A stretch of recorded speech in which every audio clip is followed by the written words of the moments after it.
the holy priesthood, the Aaronic and the Melchizedek priesthood. Now, the missionaries are not going to visit you anymore. And the missionaries gasped. I didn't understand the gasp until a little while later I found out she was the best cook in the whole part of southern Ontario. She'd been feeding them every Wednesday night. Now I was taking that away from them, and they gasped.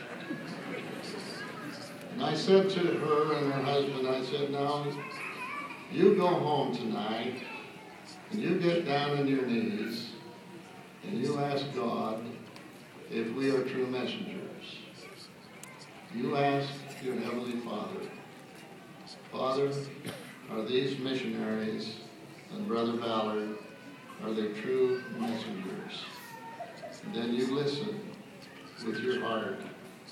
You will not hear voices, you will not see visions, but you'll have a sense and a feeling within you that will confirm to you that yes, we are true messengers. And then you will see the urgent need for you to be baptized. Will you do that? She said she would. Sunday night, on Thursday, at about 2 a.m. in the morning, the phone rang at the mission home. Whenever the phone rings at 2 a.m. in the morning, the mission president's heart drops right out through the bottom of his shoes, just worrying about has some missionary been hurt or is there a problem? Well, it was his sister. And she said, Brother Ballard, we did what you said.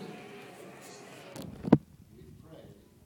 And we now know that the church is true. And we want to be baptized on Saturday. And will you come to our baptism? And the first thing I thought of was, do you have any idea what time it is? And I said that to her. And she said, yes, it's 2 o'clock in the morning. I said, couldn't this have waited till 6 or 5:30? He said, no, my husband and I thought the only way to get even with you was to call you at 2 o'clock. So on Sunday, that following Saturday, they were baptized.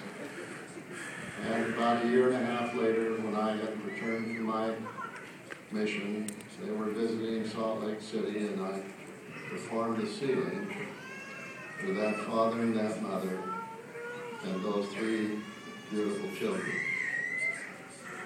These temple presidents that are sitting on the stand can testify, and many of you who have been stake presidents and bishops, there is no moment in mortality quite like the moment when, after you have sealed the husband to his wife and the wife to her husband, the children are invited into the seating room. In came these beautiful young children dressed in white. They knelt around the altar and placed their hands on top of the hands of their parents. And I sealed these children by the power of the holy priesthood of God to their parents for time and for all eternity. That is the most important message that I think we could give to you this morning. Those of you who are wondering, my counsel would be, tonight when it's quiet, kneel at your bedside and ask, are we true messengers? Was Joseph Smith a prophet of God?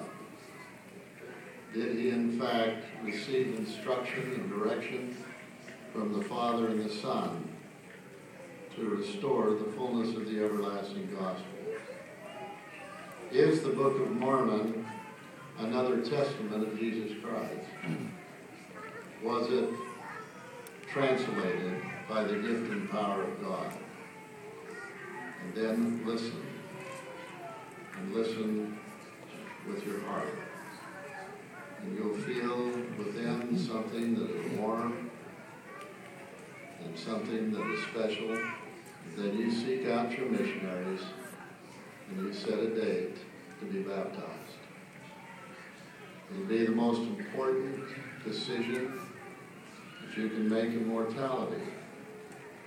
Because, as the Savior said, except a man is born of the water and of the Spirit, he cannot enter into the kingdom of heaven. Some years ago, we had 3 ministers come to Salt Lake City from the Midwest. They were faithful and wonderful good men. They came to Salt Lake City, and I was assigned to visit with them because they were losing their congregation. The people that were members of their church were drifting away, and they had resolved, as they had studied together, that the way to get them back was to do what the Mormons do, in teaching the importance of family. So they came out to learn everything that they could about what we believe and what we teach about families. Well, we were honored to talk to them. I arranged for them to spend time in the curriculum department. They went to the various departments of the church. They went over to the family history library, and when they got through, they had 2 boxes, big boxes filled with family homemaking manuals and all the other materials that we prepare and use to strengthen families. They had videos, they had everything we had we could give them, we gave to them. So much so that we had to ship it. They couldn't carry it with them back on the plane. That evening we had dinner together, and we took them to the Joseph Smith Memorial Building and had a table where we could see the temple.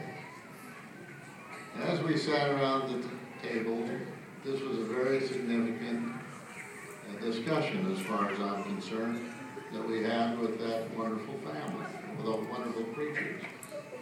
One of them said to me, "Mr. Ballard, we can't thank you enough for all of these wonderful things that you've shared with us. We can't wait to get back and share these things with our congregation, with our members."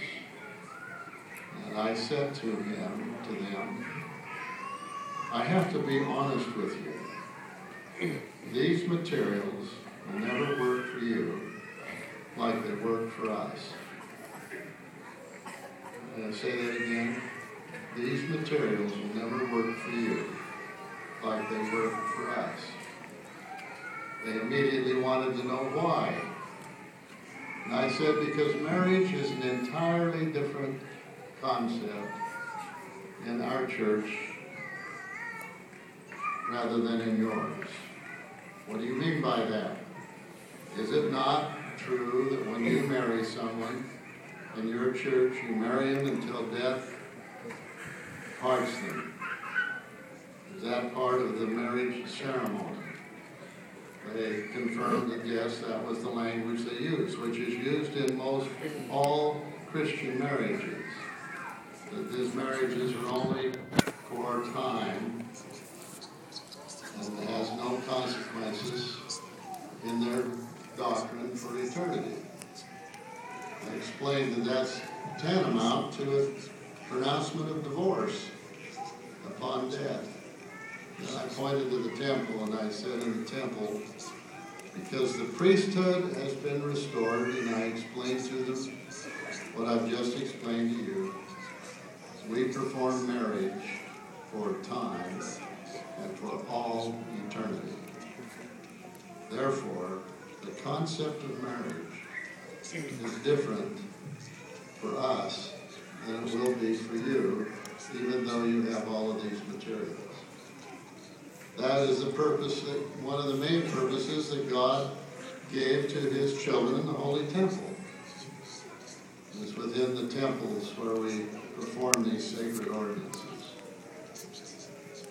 I'd say, Governor, during the time you were running for the presidency, Elder Cook and I went out to a lot of the editorial boards around the country.